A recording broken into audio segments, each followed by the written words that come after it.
I think on Sex and the City, we've been so fortunate as actors to play these characters over such a long period of time.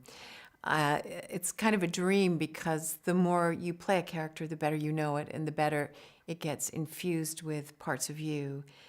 Not a complete you, definitely, but you have a feeling that you know this character better than anybody else.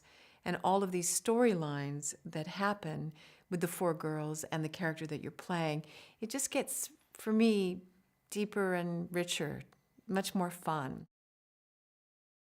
It's um, it's really nice to have moments of really crazy, all-out physical comedy for my character, but also to have really touching moments of support and love for these four women who truly define a family.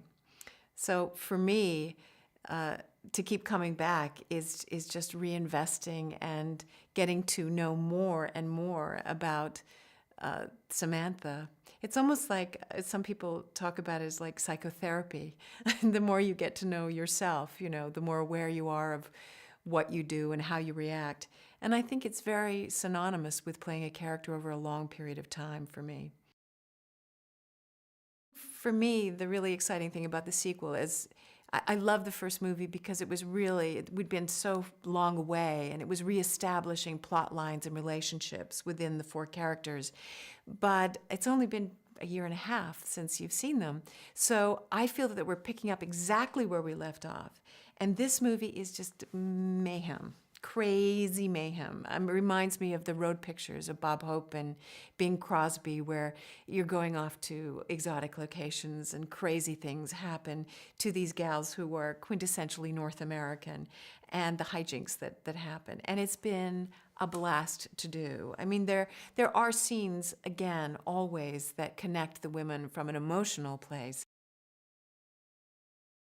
I think that Samantha is probably one of the most shoot from the hip characters that's ever been created. There really is no BS about Samantha. She says it like it is. She speaks from a tremendous amount of experience, a life well led in and out of, relationships, mostly out of. So I think there's very few things that she fears or judges. So what happens for her is, this sort of inward journey because of this change that's going on with her. But she's dealing with it constantly, and she's also still speaking from the amount of experience that she has to her three girlfriends.